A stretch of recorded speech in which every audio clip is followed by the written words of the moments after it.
What was the Wild West? By Janet B. Pascal. The New York Times best-selling series. 16 pages of photos inside. You'll see what will happen. Well, let's go. Contents. What was the Wild West? The Frontier, log cabin pioneers, the Oregon Trail, home of a range, shootouts on the prairie, the end of a buffalo, gold fever and boom town, ghost towns, stolen lands, homesteads, proving a claim, the closing of the frontier, timelines, bibliography, 148, 19, 32, 47, 56, 62, 74, 77, 84, 95, 101, 104, and 106 pages, or chapters, or whatever. Okay, what was the Wild West? Well, here it is. Well, here's what I'm going to say. So, in 1886, crowds gathered in New York's Madison Square Garden to applaud one of a decade's biggest traveling shows, Buffalo Bill's Wild West. The cast included real cowboys and hundreds of Native Americans. Over the course of 2 thrilling hours, the audience saw the story of how the West was won. Indians on horseback hunted live buffalo. I'm sorry, prefers on what I'm saying. Bandits attacked an actual stagecoach. The famous sharpshooter Annie Oakley shot a saker right out of her husband's mouth. Cowboys rode bucking broncos and roped cattle. In the end, a band of Indian warriors attacked a pioneer settlement and were soundly defeated. Sorry if my voice is a little too deep. I just have a little cold, but that's okay. It'll wear off. Buffalo Bill Cody, who ran the show, was a genuine Wild West hero. As a teenager, he rode a horse across the prairie for the Pony Express mail service. He scouted in the Indian Wars. He earned his nickname by killing 4,282 buffalo in 18 months to feed workers who were building a railroad across the country. Buffalo Bill's show was wildly popular at the World's Fair in Chicago in 1893. Millions of people came to see it. When it toured Europe, England's Queen Victoria was a fan. The show was largely responsible for the popular legend of the Wild West that movies, TV shows, and novels still draw on. The real story of the Western frontier, however, is much more complicated. Excuse me. Okay, Chapter 1, The Frontier. So what and where was the Wild West? To the Indian nations that had been living in North America for thousands of years, the West wasn't wild, it was part of their home. From the Seminole in the southeast to the Duwamish in northwest. Seminole, yeah. There were many nations. Each had its own culture with distinct beliefs, languages, and lifestyles. The different tribes all believed in respecting the land they lived on. They didn't think that a single person could own a piece of land privately. The different tribes all believed in respecting the land they lived. They didn't think that a single person could own a piece of land privately. A Wampanoag leader told some of the first settlers, "The land is our mother, nourishing all her children. The woods, the streams, everything on it belongs to everybody and is for the use of all. How can one man say it belongs to him only?" The American Indians didn't see the lands where they lived as wilderness. However, to the first white settlers from Europe, anywhere farther inland than the colonies, along with the eastern seaboard, was wilderness. the Wild West. It was untamed and untouched by civilization. These settlers often lumped different native people together into one group. They considered them all savages. Europeans thought land was meant to be owned, and that it was humankind's duty to tame nature. Let me fix my glasses for a minute. As I was saying, Europeans thought land was meant to be owned, and that it was humankind's duty to tame nature and make the land useful to grow crops, build towns. In the New World, they cut down forests, built roads, bridged rivers, and started farms. They brought their laws and religion to people they saw as uncivilized. As the population grew, people moved westward. A line, not a real one, but a line on a map, marked the border between settled territory and the land the colonists hadn't explored yet. That line was called the frontier. Native Americans saw the frontier as the line where the strange people challenged their ideas and values and tried to force a new way of life on them. As the line moved farther and farther west, their civilization was pushed into a smaller and smaller space. It's no wonder the frontier where the two cultures met was often a violent place. Chapter 2. Log Cabin Pioneers. At the end of the 18th century, the line of the frontier ran through the ancient forests of the Appalachian Mountains. In a treaty in 1763, the English government had promised the Indians all the land west of the mountains. The idea was that the English colonists would settle along the east coast. Any Indians living there would move west, where they could live in their own way. After the Revolutionary War, however, the population of the new United States of America grew. The country became hungry for more and more land to farm, so the government decided it was not bound by this treaty, since it had been made by another country, called Great Britain. In 1785, the government decided to land along the Ohio River Valley into square plots and sold them to settlers. This would not be the last time the Americans broke a treaty when they wanted the land for themselves. This is going to be hard work, but okay. Sometimes the Indians and the new settlers managed to live side by side. Many Indians were eager to trade for useful goods like guns and metal tools. As long as there was enough room, each group could live in its own fashion without getting in each other's way. As the farmland filled up, the cultures clashed. The cultures clashed more often, with settlers demanding more and more land. Indians were forced to move farther west.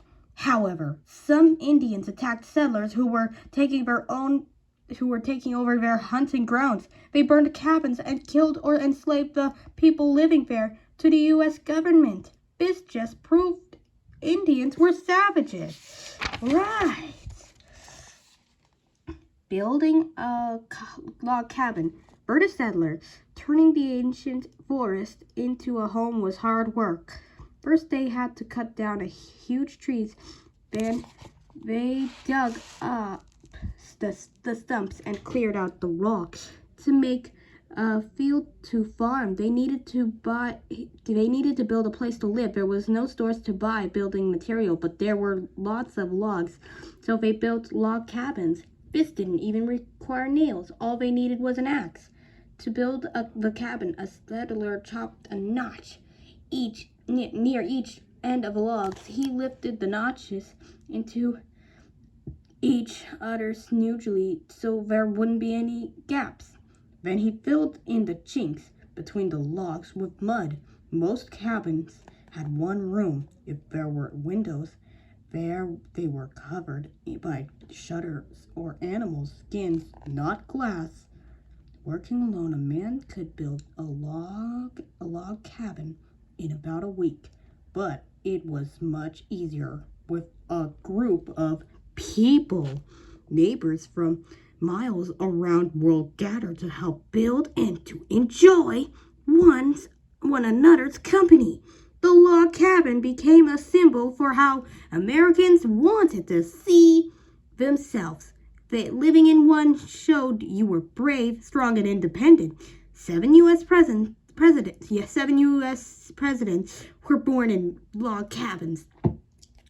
The most famous is Abraham Lincoln. The most famous is Abraham Lincoln, who was born in a cabin in Kentucky in 1809.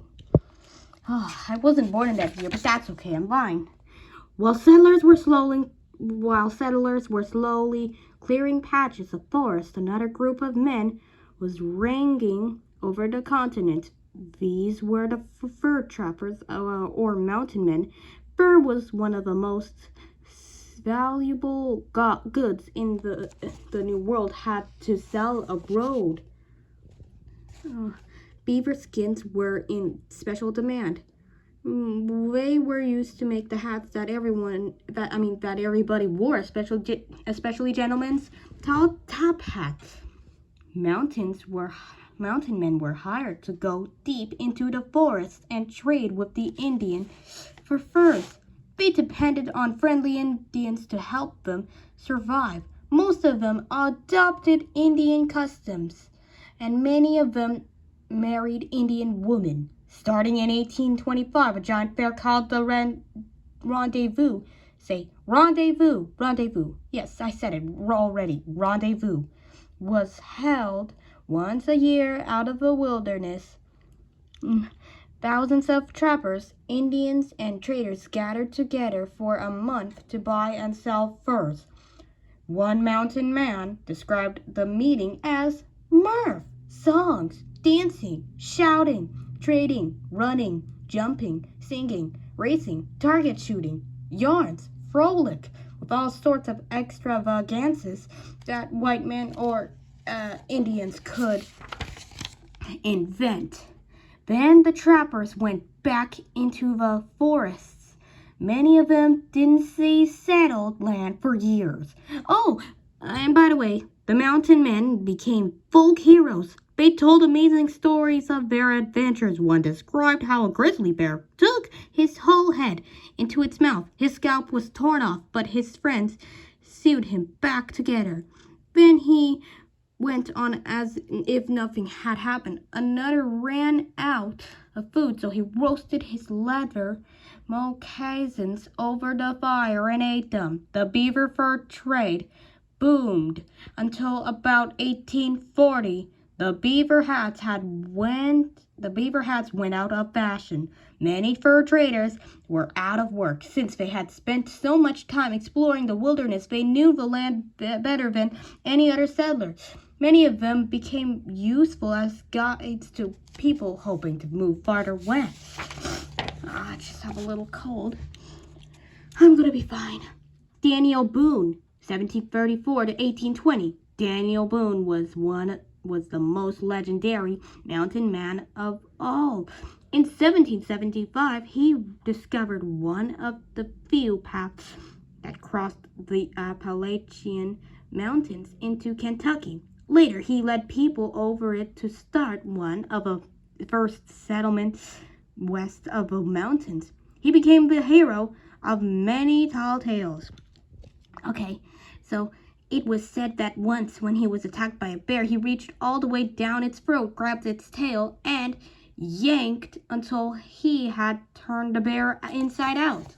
Just like in the Disney Pixar movie called Inside Out 1 and 2. Chapter 3, the Oregon Trail. Americans believed in something called manifest destiny. They thought the United States was meant to stretch across the entire continent from sea to shining sea. By the early 1840s, most good farmland as far as the Mississippi and Missouri rivers was claimed. People thought the prairie was too hard to farm, So they turned their attention to the Oregon Territory, thousands of miles away on the west coast. They knew about this land from fur traders, and a few missionaries who had gone to convert the Indians. Wonderful stories were told about Oregon. This ground was so rich you could raise a crop without working. The climate was so mild no one ever got sick. 1843 was the year of what was called the Great Migration. About 1,000 pioneers traveled to Oregon. They needed about 160 days to cross the prairie and reach the mountain ranges in the west. Travelers had to set out in early spring after the ground was dry.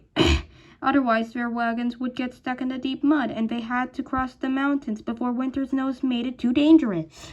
More pioneers used large wagons pulled by a team of oxen. They were called prairie schooners because their arched canvas cover made them look like ships sailing across the grassland.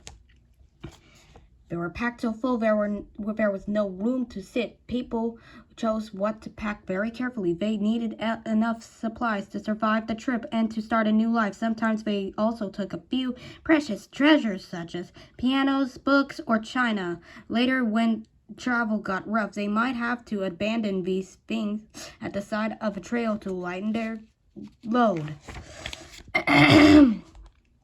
Sorry. Some travelers couldn't afford a wagon but were determined to go to Oregon anyway. One widow walked all the way to Oregon with her 5 children, the youngest of whom was only 6. She hauled their possession in a hand cart. Oh, my nose is itching, but that's okay. I'm going to be just fine. Groups of pioneers banded together under a leader to form a wagon train on the trail. They got up at 5 in the morning and traveled about 20 miles a day. In the evening, the wagons formed a circle, each chained to the ones beside it. This made a barricade. Inside the circle, people could relax. They used buffalo droppings called buffalo chips to build fires. After dinner, there was sometimes music and dancing. During the night, an armed guard stood watch. Indians such as the Sioux, Shoshone, Kiowa, Kiowa, Crow,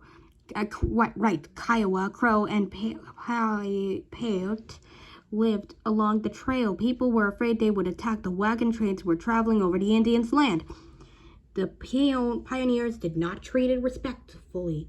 They cut down trees. Their cattle ate all the grass 4 miles around and destroyed the Indians' crops. Even so, Indians were very rare.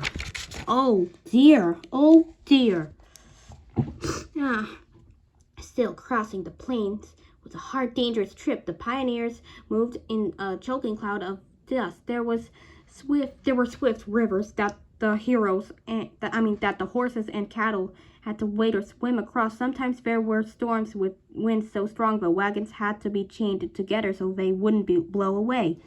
It was hard to find clean drinking water. Pioneers got a sickness called cholera from polluted water. Someone could be healthy in the morning and dead by nightfall. The Oregon Trail is lined with the unmarked graves of people who died along the way. Oh no, that cannot be good. After the trail crossed the Rocky Mountains, the trip got even harder. The trail led through dry desert and rocky canyons. The worst part was crossing the Blue Mountains.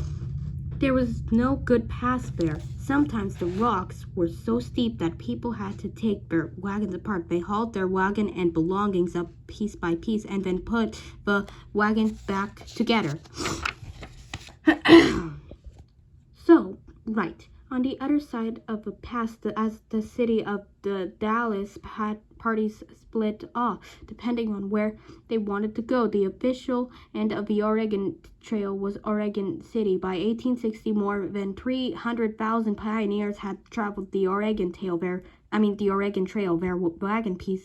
wagon wheels wore rust so deep into the earth that in some places they are still there today. Independence Rock. Near where the trail crossed the Rocky Mountain Pass stood Independence Rock, known as the Great Register of the Desert. Here, more than 5,000 settlers carved their names and the date. When travelers got there, they searched the rock, hoping to find the names of friends and family who had gone before them. Some groups celebrated having gotten so far by holding a dancing party on the rock's flat top. Many pioneers' names can still be read today. Oh my God. Okay, well, here we go again. Chapter 4, Home on the Range. Another group also rode over the prairies without settling on them. The men who took charge of huge herds of cattle, these were the original cowboys. Later on, people started using the word cowboy for bandits, outlaws, thieves, and murderers, people who had nothing to do with cows. But the real cowboys worked hard and were honorable. The land around Texas became part of the United States in 1845. Most of it was used for raising cattle. These were not gentle, friendly milk cows. There were huge steers with sharp horns. The most common type was the Texas Longhorn, with horns as long as 6 feet, from tip to tip. Ranchers didn't need to own fields. They raised free-range cattle. This means the steers were turned loose to wander wherever they wanted on the open range all year. They grazed on land that didn't belong to anyone. Each steer had its own brand burned into its hide so it could be recognized. The brands had special names. AP, lying on its side, was called a lazy P, and an A with wings would be a flying A. Those are my initials for my channels. Both of my channels, that's right. Flying A, double bar, diamond, hay hook, flying C, lazy P, triangle, broken arrow, flying O, barbed Y. Wow, good names, huh? Sometimes thieves called cattle rustlers stole cows. They would change the brand so it looked like the animals were theirs. For instance, a flying C could be turned into a flying O by closing up the circle, so ranchers had to think of clever brands that couldn't be changed. Cattle rustling was considered a terrible crime.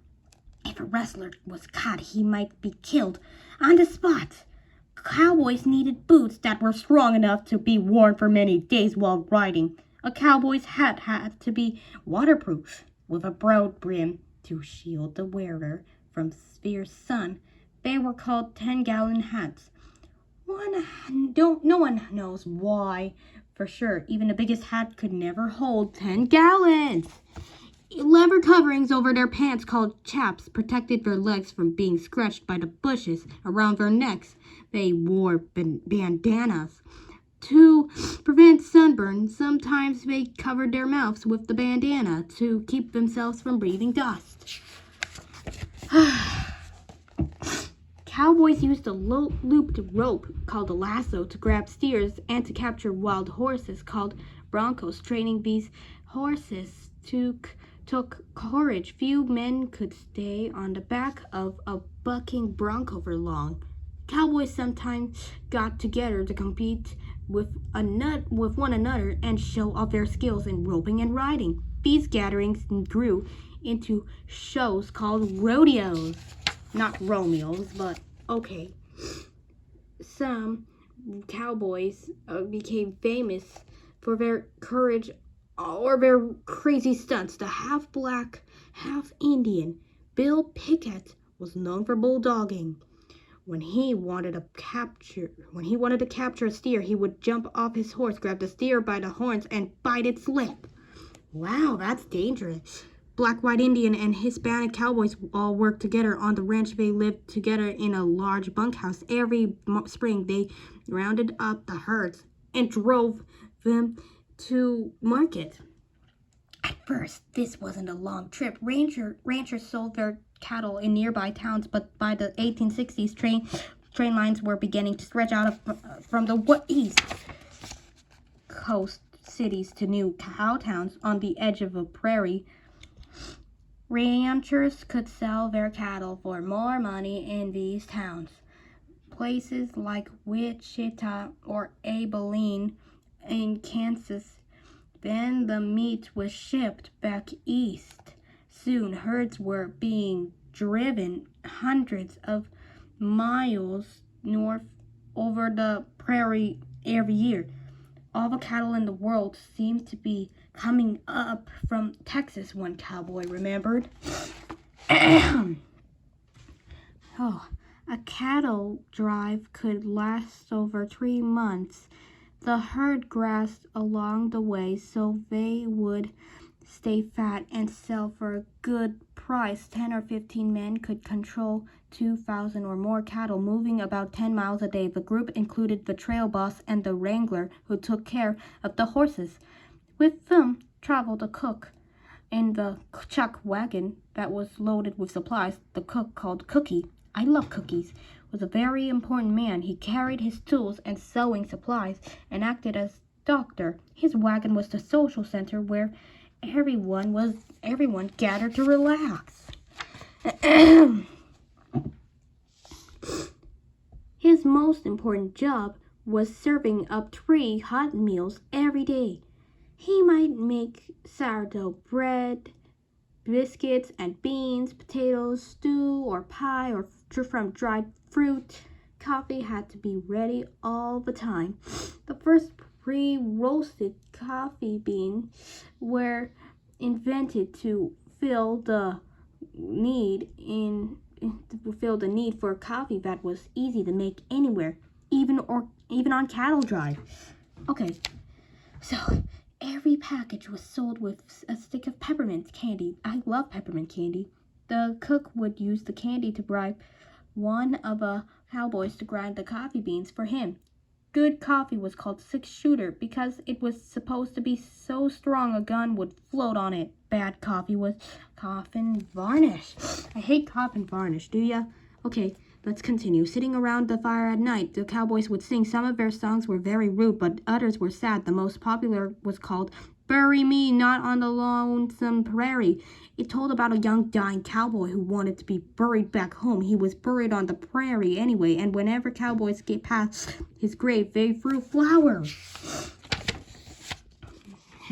At night, 2 men who stood guard sang to the cattle. They thought this helped keep the herd calm. If the cattle panicked, they would stampede anything unexpected, and like a dropped cooking pot or thunder might set them off. Then the herd raced away in a wild mob. To stop them, the cowboys tried to make the cattle run in a circle. As the circle got tighter and tighter, they ran themselves to a standstill. During a stampede, it was easy for a horse to triple step in a gopher hole. If a cowboy was thrown from the saddle, he might be dragged or trampled to death by his horse. Books and movies about the Wild West often show fights between cowboys and Indians, but in real life they were rare. Cattle drives stayed on well-known trails. They did not go through hostile Indian territory. Usually the Indians were expecting them and just charged a fee for the herds to cross their land. Cowboy lingo. Cowboys had their own colorful slang for everything. We still use some of it today. Bread, wallet, stomach, cow juice, milk, frog strangler, heavy rain, hold your horses, be patient, horse feathers, ridiculous, pull in your horns, back off, shoot your mouth off, talk nonsense, tenderfoot, greenhorn, dude, mail order, cowboy, and experienced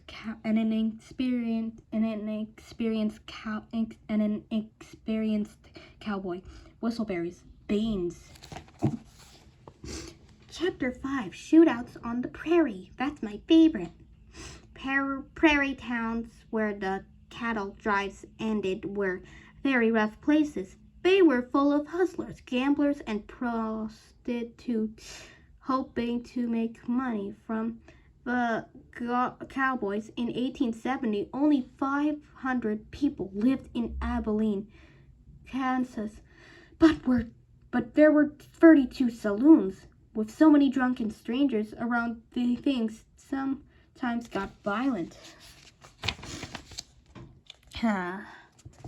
When people think of cowboys, they usually think of gunfights. Actually, many cowboys didn't even carry pistols. They were more likely to carry a long gun, like a rifle, so they could fend off coyotes or rattlesnakes or kill a snake deer. But for most of their work, they didn't need a gun. They were known for being good shots. It was illegal to carry guns into many western towns. The cowboys had to hand in their guns when they arrived and pick them up again when they left. They would often celebrate leaving town by shooting their guns into the air as they rode off. This was called hurrahing the town. Western towns were not lawless. People expected criminals to be arrested and tried. The town marshal and his deputies were responsible for keeping order. If they needed help, they could call on a sheriff who worked for the whole county.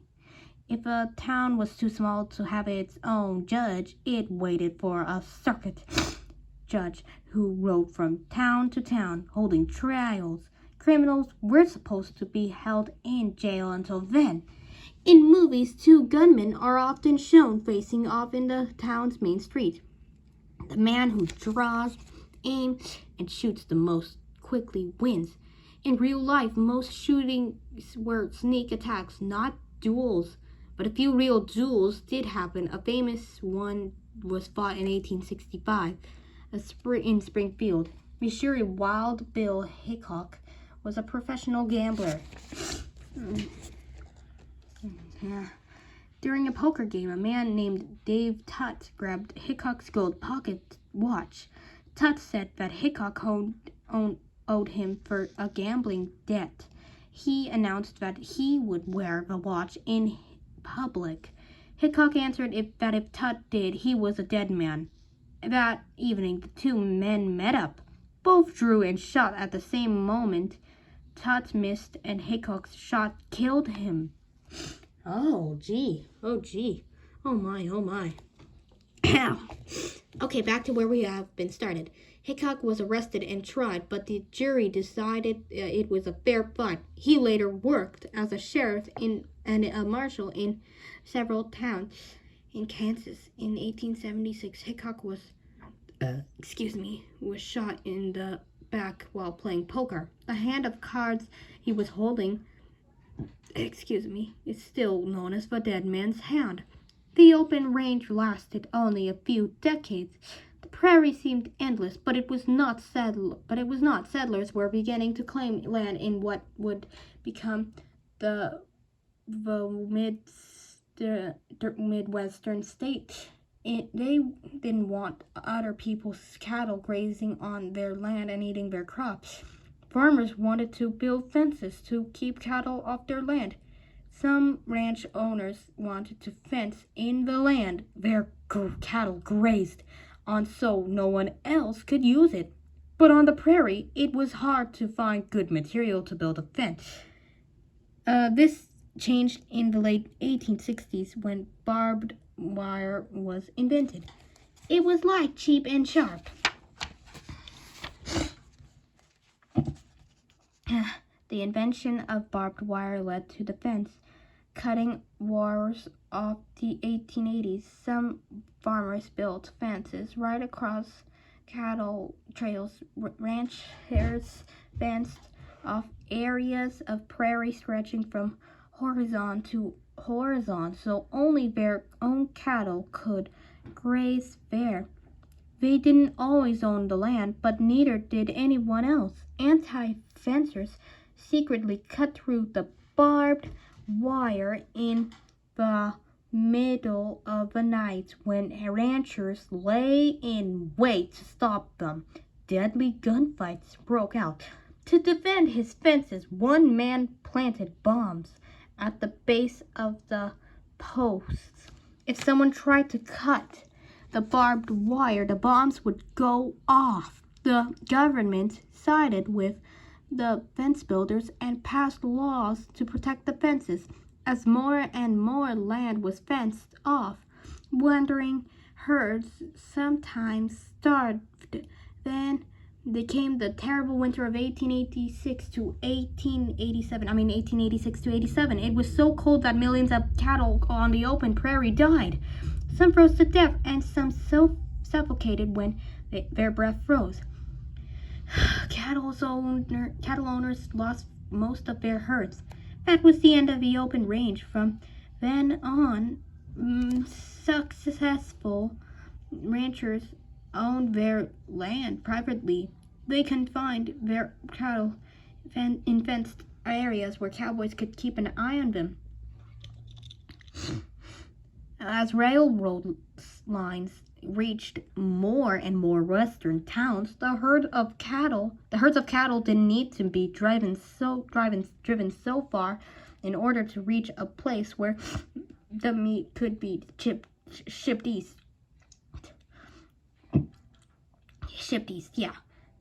Cattle drives grew shorter. Cattle drives grew shorter. The famous trips where cowboys drove herds through the lonesome prairie for months became a story of the past. Chapter 6, The End of the Buffalo. Cattle now grazed where the buffalo had lived for centuries. As many as 60 million buffalo had once wandered over the prairie. The first European explorers saw herds that stretched farther than the eye could see. By 1894, only a few hundred were left. What killed off so many of the buffalo? The cattle boom was one important reason. When cattle overgrazed the open prairie and fences blocked off acres of land, it got much harder for buffalo to find food. Many of the plains tribes, including the Crow, Blackfoot, and Comanche, hunted buffalo for centuries. The Indians hunted only as many buffalo as they needed. This was not enough to kill them off, but then the fur traders showed up. They paid the Indians to kill so many buffalo for their hides. Soon traders started killing buffalo themselves as well. Meanwhile, railroad lines were stretching out farther and farther west. Once they reached into the Great Plains, the buffalo were doomed. Railroads advertised special buffalo killing trips. The train would run alongside a buffalo herd. Then hunters inside the train would shoot as many as possible just for fun. One man killed almost 6,000 buffalo all by himself in 2 months. Right, carry on to the next page. The U.S. government thought getting rid of the buffalo was a good idea. Without buffalo to hunt, there would be no way for the Indians to continue their way of life on the prairie. They'd have to move onto reservation and settle down in one place. The prairie could be turned into farmland. The government believed in the words of an army colonel, every buffalo dead is an Indian gone. By the beginning of the 20th century, the buffalo were almost extinct. The last remaining herd lived in Yellowstone National Park. Finally, the government acted to rescue what was left. It became illegal to kill any animal within the park. The last herd was able to survive and grow. The huge herds of the past will never return, but in our own time, the buffalo have started to come back. Some farmers raised them for meat. Today, there were about 200,000 buffalo. Of these, 4,200 live in the wild. Buffalo causing a modern-day traffic jam in Yellowstone. Whew. This is hard work, huh? Chapter 7, Gold Fever in Boom Towns. In 1840, gold fever struck in the West. Gold was discovered at Sutter's Mill in California. Setting off a mining frenzy, thousands of men raced out west, hoping to get rich quick.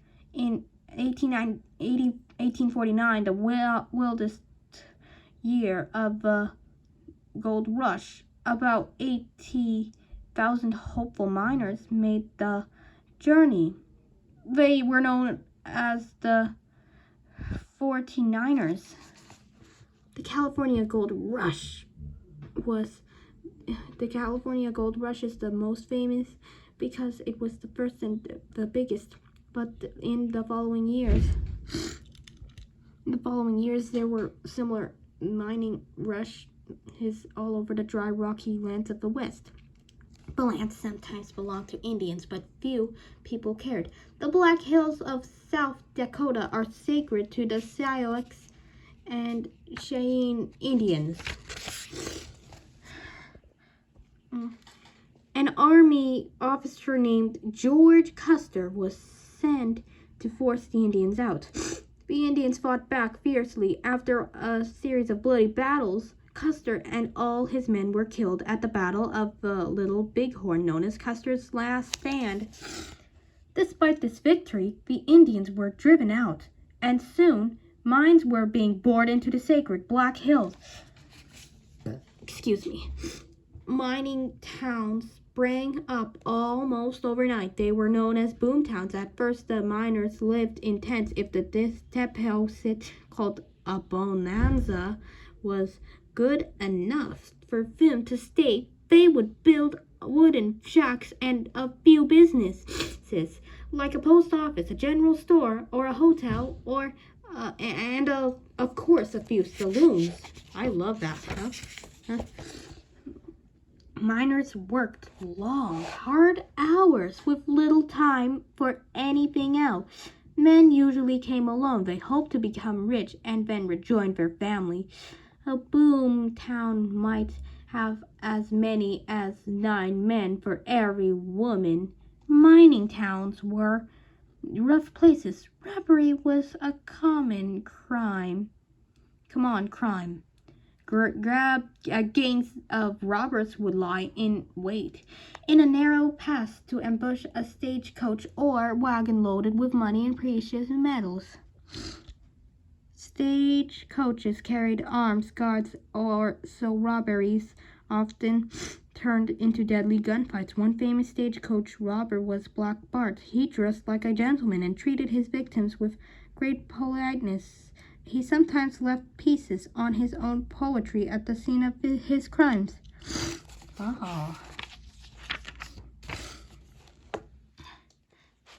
Other gangs would rob trains that carried gold. The most famous train robber was Jesse James. He sometimes loosened the trails of the track so that the train would derail.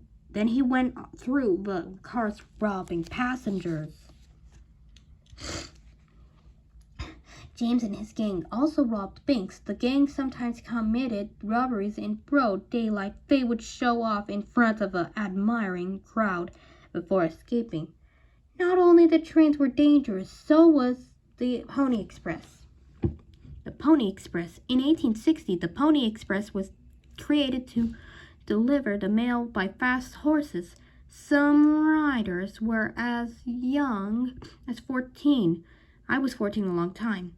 So they changed horses frequently, and at the end of his shift, a rider passed his bag to a new rider. Pony Express riders could deliver mail across the continent in 10 days. Only in 10 days? Oh me. The Pony Express delivered mail out west. Riding for it was a risky job.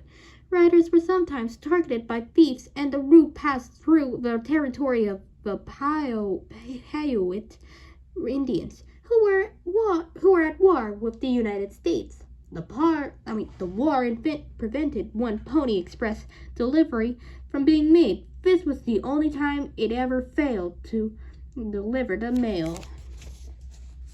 A Pony Express bag, cool. In 1861, a telegraph line all the way to San Francisco was completed. Now news could travel to California instantly. This put the Pony Express out of business. The Wild Service has become a legendary part of the Wild West, but it actually lasted only 19 months. 19 months. Oh no. It was hard to keep law and order in mining towns.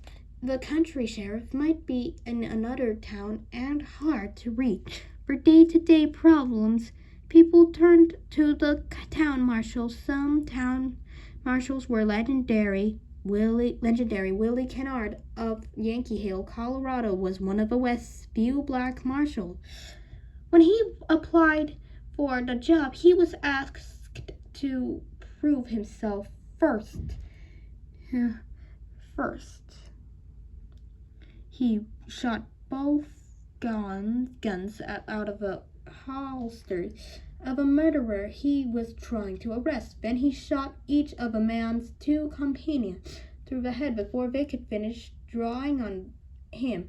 He arrested his man, made sure he had a legal trial, and hanged him. A man like this could keep order, but such men were rare. Many marshals actually worked with the criminals. 47 minutes and 15 seconds. Oh good. Oh goody me. Sometimes gunfights between gangs and law officers broke out right in the middle of town. The best known of these is the shootout in the 1881 near the OK Corral in the silver mining town of Tombstone, Arizona. It was between the Clanton McLaury gang of cattle thieves and men murderers and Marshal Virgil Earp, his brothers Wyatt and Morgan, and their friend Doc Holliday, who were Virgil's deputies. At the time, it was just another shootout, but a biography of Wyatt Earp in 1931 and a 1957 movie called Gunfight at the OK Corral made it one of the most famous fights in the West. Sometimes people took the law into their own hands. They believed it was easier to shoot someone than to wait for the slow action of the law. A whole town might be terrorized by a murderer or gang of robbers. Then the citizens, would band together into a group called a posse. If they caught the criminals, they hanged them on the spot.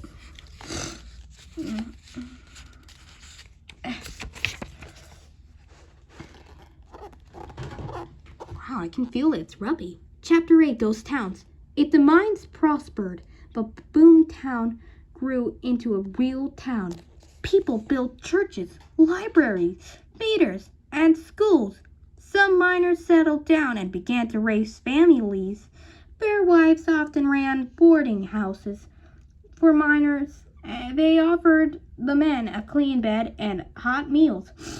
Their children helped out with cooking, cleaning, serving, and laundry. When the boys were old enough, they would join their fathers working in the mines.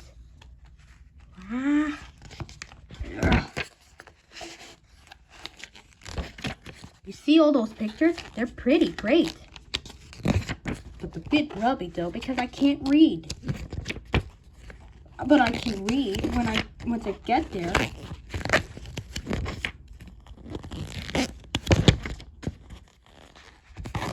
Okay, 49 minutes. Now back to where we've started. Now that's 50 minutes. Some boom towns grew into cities such as Butte, Montana, that still survive today. Mothers disappeared as fast as they had arisen. If the vein of ore began to run out, people started to move away until no one was left. The buildings were abandoned, and the town became a ghost town. Today, Bodie, California is one of the best preserved ghost towns. In 1879, it was home to around 10,000 people with its own, drum please, orchestra, 3 newspapers, a school, and 65 saloons.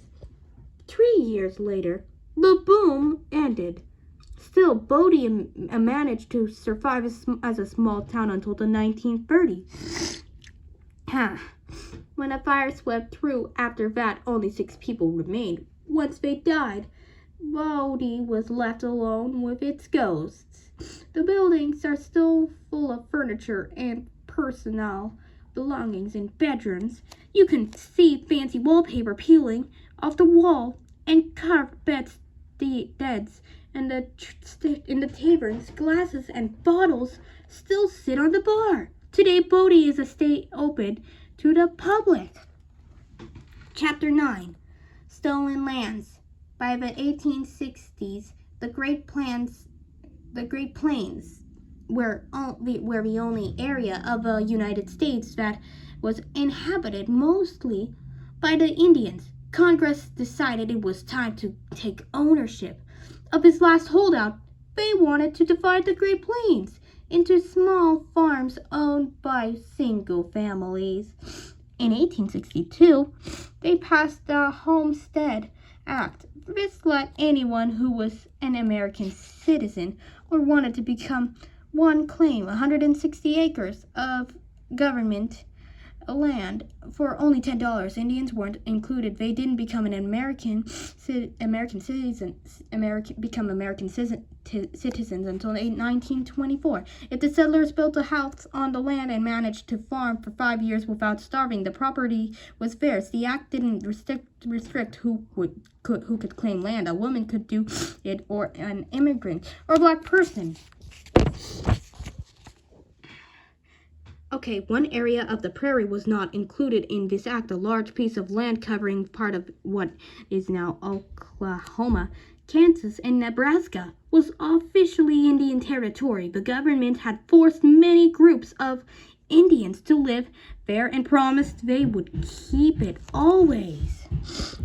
Okay, but soon settlers began to look at it greedily. In 1871, Congress passed the Dawes Act. This broke up Indian territories into single plots. Any Indian who would accept a plot, farm it, and live like white people could do, and become an American citizen. Henry Dawes, who wrote the act, believed it would have a civilizing effect on Indians because it forced them to cultivate land, live in European-inspired houses, and own property. After each Indian was given his piece of land, the U.S. government took back everything that was left over and sold it to white settlers. The Indians were given no choice. This was not a treaty to be discussed, agreed to, and signed it. It was a law they had to obey. The act was a disaster for the Indians. Even those who tried to cooperate often lost their land. The Indians were supposed to keep the most fertile parts of their territory. But when it was divided up, they were often given the worst plot instead, where it was almost impossible to grow enough to survive. They got into debt and had to sell their plot. The Indians eventually lost almost 2/3 of the territory they had formerly been allowed to keep. Some Plains Indians, especially the Dakota and Sioux, refused to accept the Dawes Act. They fought to keep their land. Bloody Indian wars broke out, lasting almost 30 years. Many people were killed on both sides, but in the end, the Indians were beaten. From the point of view of European settlers, the story of the Wild West was the story of how the West was won. The settlers fought the Indian wars against savages who were trying to stop the march of civilization to the Indian. It was another story entirely. The West was not won. It was stolen. It was their home, and the settlers were cheating outsiders who broke every promise they made. The Indian wars were fought by people desperate to protect their tribal way of life from destruction. Anyone who wants to understand the complete history of the American West should seek out this other story as well. Not just how the West was won, but how it was lost. That's good after all. The Trail of Tears. The Cherokee, Chickasaw, Choctaw, Creek, and Seminole people were known as the 5 civilized nations. These Indians had originally lived in the East, where they had built farming villages that adopted many elements of the colonists' culture and blended them with their own traditions. However, the Indians' land was very fertile. Settlers wanted it. So in 1830, the tribes were driven off their farms and marched out to reservations in Indian territory. The brutal march west, during which many Indians died, was known as the Trail of Tears. They were promised they would never be forced off their land again.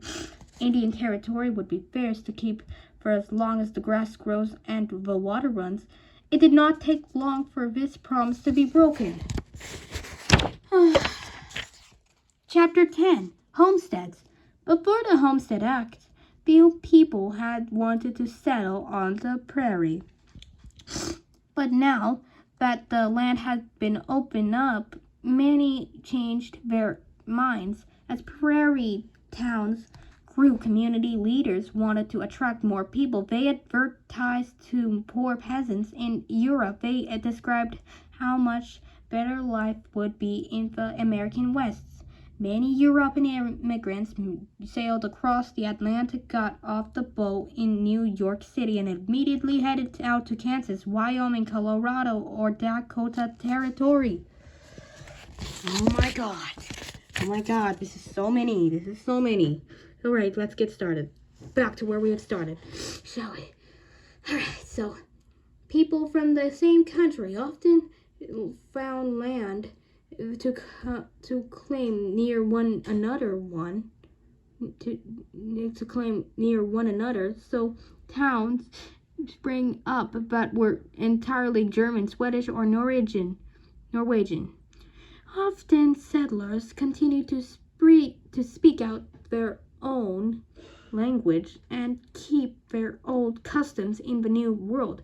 People still cooked their traditional foods and celebrated their old holidays.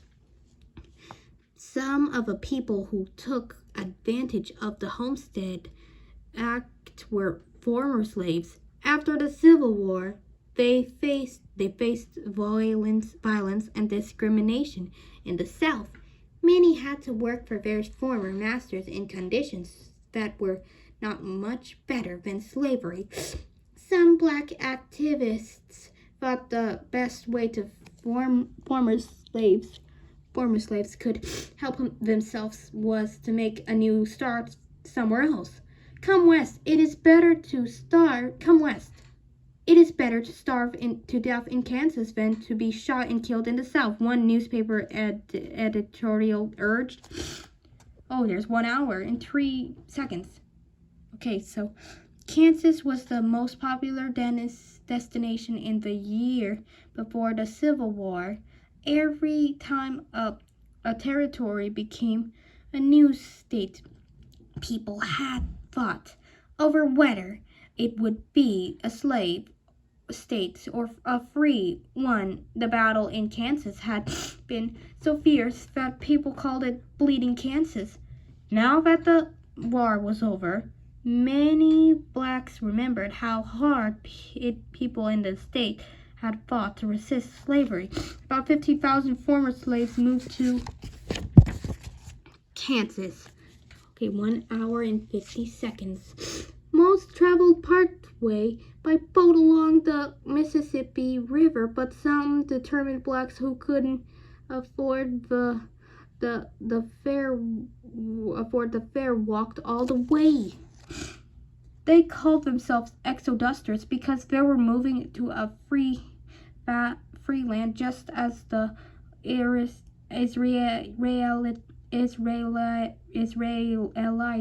had in the Bible in their exodus from Egypt.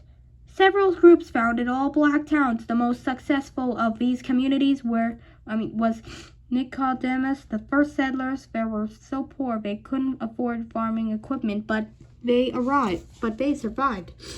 After other settlers joined them, they began to thrive. Soon there was a hotel, stores, schools, and churches. But when the train lines were extended out to Kansas, the railroad skipped Nicodemus. This was a big blow and ended the town's growth. Still, Nicodemus never disappeared completely. Today, it is a National Historic Landmark. To anyone who had grown up with forests, the Great Plains was a shock. There were almost no trees, so it was impossible to build log cabins. People had to build out of what was there, dirt. For a quick shelter, they would dig into the side of a hill. This was called a dugout. Or they could make a sod house or soddy. The prairie sod was held together so tightly by grass roots that you could carve it up into bricks that people jokingly called Nebraska marble. A sod house had dirt floors and walls. People hung up sheets to keep different from dropping onto their heads. Some added wooden floors and wallpaper to make it more home-like. Just a few more pages left until I'm done, you guys. Family on prairie farms were often large. Any extra hands were a big help. Children worked alongside adults from a very early age. One Kansas farmer bragged on that his 2-year-old son could fetch the cows home from the fields, carrying wood for the stove, and feed the hogs all by himself. Even in the smallest settlements, the children went to school for part of a year. When settlers arrived on the prairie, one of the first things they did was build a schoolhouse. These had only one room. Children of all ages were taught by one teacher. Teachers could be as young as 16, no older than some of their students. Books and paper were expensive, so the children wrote on the little handheld blackboards called slates. They shared their books. That's right, they shared their books. A popular school book might be passed down from one generation to the next. Students studied spelling, reading, penmanship, grammar, arithmetic, and geography. Sometimes lessons were turned into a game. They might have spelling bees or race to see who could solve math problems in their heads more quickly. The schools were strict. Students had to sit still and be quiet. They might be punished for making mistakes, but parts of school were fun. During the lunch break, they could go outside and play. This was the main chance they had to be with other kids outside their family. Chapter 11. Proving a claim. After settlers claimed a plot of land, they still had to earn the right to keep it. To prove a claim, they had to live there for 5 years. The first were especially difficult. Even though the land was cheap, it took money to get there. Supplies to plow and plant the soil were also expensive, and people needed to live until they could harvest their first crop. Many had to borrow money in order to get started. Then they had a debt to pay off on top of everything else. Sometimes during the first years, a man had to leave the claim and him to find paying work elsewhere, but someone had to actually be living on the claimed land. So he would leave his wife and children behind. Don't worry, we're almost done. Settlers arrived believing that the prairie soil was so fertile that life would be easy. One man wrote that every inch of his land was as rich as cream. But people soon found out how hard it was to make a prairie farm pay. Frequent droughts led to bad harvests. Even worse were the plagues of grasshoppers, whatever. Thousands of insects would darken the sky, eating everything in their path. In a bad year, the streams would be clogged with the bodies of dead grasshoppers. Prairie fires were also a danger. On the flat, open grassland, a fire could race out of control for miles. People had to dig ditches around their house and fields to turn the fire aside.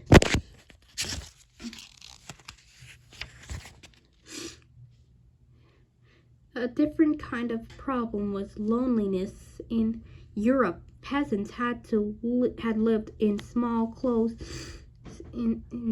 villages. But because of a way in the Homestead Act was written in the American West, every family had to live on a separate piece of land. The nearest neighbor might be miles away. People got together whenever they could, like the log cabin pioneers. They turned work into a party. Neighbors would gather together for a barn, grazing, the harvest, or a quilting bee. Still, a lot of time was spent alone on the empty prairie. It was worse in winter, when heavy snows made traveling difficult and dangerous. Settlers might go for months without seeing anyone beyond their own family. Some people couldn't stand it. One magazine editor remarked, "An alarming amount of insanity occurs in the new prairie states among farmers and their wives. This was known as prairie madness. Today we would call it depression. I have nervous breakdown while making pancakes last Saturday in bed since," one woman wrote in her diary. Most people were able to recover. A few gave up. Life was hard, but back east, most of the settlers could never, have hoped to own their own farm. They would have spent their lives working for someone else. In the West, they were independent. What a pleasure it is to work one's own farm. One man wrote after years of hardship, "For you can feel that it is yours and not for someone else." Chapter 12, the last and this is the last and final chapter for this book. One more chapter left. So here it is. This is called chapter 12, the closing of the frontier. Almost from the beginning of the movement west, the place where the frontier began was where the railroad stopped. For instance, the Oregon Trail started at the last point travelers could reach by train, and as settlers spread across the prairie and built towns, the train lines followed them. In 1862, Congress passed the Pacific Railroad Act. A railroad would run all the way across the continent. 2 companies were created to build the railroad. One started in the west and worked east. The other started in the east and worked west. It worked east, Each raced to build faster than the other. Much of the work was done by immigrants, and especially the Chinese and Irish. These men faced enormous hardships. They had to blast through mountains and lay track on deserts. Deserts, not desserts. Not the desserts you eat, but I love them. Some of the railroad men became folk heroes, whatever. The most famous is John Henry, the steel-driving man. He was a black workman whose job was to drive a steel drill into rock. He raced against the steam-powered drill and won, but died in the effort. In 1869, the 2 halves of the road were joined together in Promontory Summit, Utah. The trip from the Atlantic to the Pacific had once taken pioneers on the Oregon Trail 6 rough and dangerous months. Now it could be done in comfort in only 8 days. The entire continent was linked by modern technology. 21 years later, in 1890, the government announced that the western frontier no longer existed. Settlers had spread over the entire continent from coast to coast. The Wild West was coming to an end. And that's it. If you like this video, like and subscribe. Please like, comment, and subscribe. This is me stopping this video. Bye. It was a long story.